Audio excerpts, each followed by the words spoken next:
Алла кабыл еткен болсын. Енді бір 2-3 мәселені қозғап кетем. Қысқа сөйлеймін, өйткені мұн жақта тағы имамдарымыз бар, аға інілеріміз бар дегендей. Бірінші, пайғамбар саллаллаху алейхи вассаламнан хадис бар жігіттер. Білсеңіздер де айтайын. Адамдар дейді, бір әдемі нәрсені көрген кезде дейді, жаратылысқа таңданып, жаратушыны ұмытып кетеді дейді. Қазір сондай ғой, біреу $15,000 бір айғыраса, ой қалай керемет айғыр дейміз да, бірақ соны жаратқан Алланы ұмытып кетеміз. Мына табиғатқа келеміз да, қандай керемет тау, тас, өзен дейміз да, бірақ осыны жаратқан Алланы ұмытып кетеміз. Сондайлардан болып қалмайық.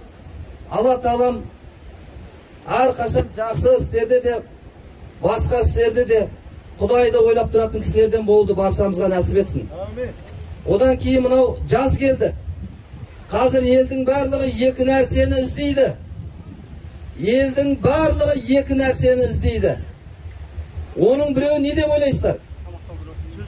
Жаздың күні екі нәрсе көп қолданылады. Біріншісі не? Біріншісі су, екіншісі көлеңке. Алла разы болсын, имамдардың қасында жүрген жігіттер деймін. Соны хадис бар екен. 3 түрлі адам лағнетке ұшырайды дейді.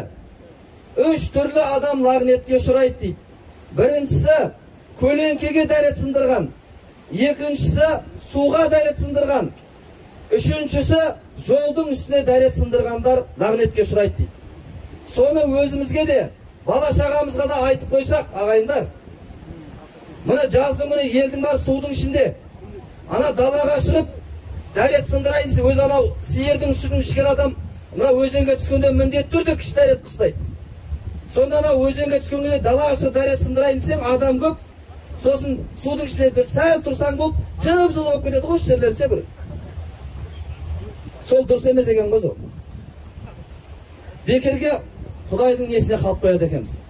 Балдарға айтайық, балашамына, мысалға мына күннің ыстығында келе жатыр. Ана жерде бір әдемі көлеңке тұр.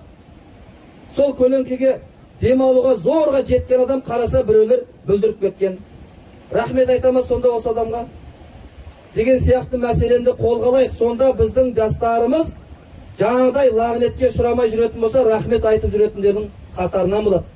Мына қазір арамызда жоғарышқа еккен кісілер болса, жоғары шығып отырсын. Биыл солардың жылы болып жатыр ғой. Мына Арыс қаласы ма, әйтеуір осыны батысқа қарай біздің осы облысымыздың. Сол жерде бір жігіт бар екен. Өте үлкен көлемде жоғарышқа еккен екен. Мен атын ұмытып қалдым, қайсы ауыл екен. Сол ауылда 600 теңгеден пресс болып жатыр деген кезде біраз жігіттер, пысық жігіттер, қазір 1000-ның үстіне шығып кетті ғой пресс. Сонда 600 теңгеден әкеп мынаяққа 1000-ның үстіне сатайық деп тұрды енді. Барып сөйлессе, әлгі жігіт айтыпты, мен бұл бағаны өзімнің ауылым адамдарына ғана депті. Сыртқа сатпаймын дейді. Мен өзімнің ауылым адамдары бәрі алып болсын, артылып жатса 1000-ның үстіне сендерге сатам деп.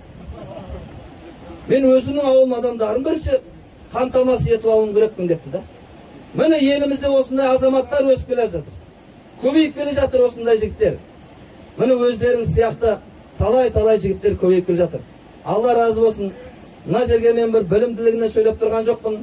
Алланың қалауымен тұрмыз. Алла разы болсын ағайындар, бауырлар, осындай ынтымағымыздан айырмасын. Мен анаумын, сен анаусың деп бөліне берсек пайда жоқ.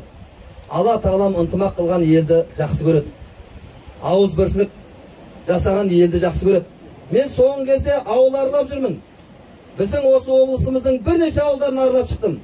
Бірақ барған жерім бәрінде мына сөзді айтуға тырысып жатырмын. Жігіттер, лидер болыңдар. Жігіттер, лидер болыңыз. Бүкіл төңірегіңіздегі жігіт сіздің аузыңыздың сөзін орындайтындай мықты лидер болыңыз. Ал енді бола алмайсыз ба? Лидер жігіттің қасында қосшы болыңыз. Қарамаңыз, оның анаусына, мынаусына. Қалай қарайсыздар осы сөзге ағайындар? Лидер болыңыз. Бола алмайсыз ба? Онда лидердің қасында қосшы бол. Оған арланбаңыз. Жасыңыздың үлкендігіне, қызметіңіздің үлкендігіне, дүниеңіздің басқасына қарамаңыз. мына елimiz мықты ел болу үшін, болашақ жастарға жақсы өнеге қалдыруымыз үшін біз арланбай, сол алдымыздағы жасы кіші болып қалуы мүмкін, басқа болып қалуы мүмкін, бір жақсы азамат шын елдің жанашыры шығып жатқан болса, мен өзім сондай жігіттің қасында қосшы болуға дайынмын жігіттер. Өз басым дайынмын. Менің де артымда ауылымда жамағатым бар, шәкірттерім бар. Оларға да осы нәрсені айтып жатырмыз. Сонда береке болады елімізде, ағайындар, бауырлар. Алла разы болсын. Көп сөйлеп қойсақ кешірім сұраймыз. Құдай қабылдығын берсін. Алла тағала баршаларыңызға екі дүниеде қуантатын қари ғалым ұрпақтар нәсіп еткен болсын. Субханакаллахумма бихамдик, ашхаду ан ла илаха илля анта астағфирука ва атубу илейк. Еліміз аман, жұртымыз тыныш. Мына төрде отырған ақсақалдар, еліміздегі қарияларымыз аузы дуалы қариялардан болуын Алла тағала нәсіп еткен болсын. Құдай тағала біздің еліміздің жастары бір-біріне сүйеу болған, жылағанды жұбататын, қиналғанды қуантатын, ағайынның басын қосатын, көршілермен тату болған, бір-бірінің жақсылығына қуана білетін иманды ұрпақтардан болуын Алла тағала нәсіп еткен болсын. Арыстан мырза, Алла разы болсын. Алла разы болсын.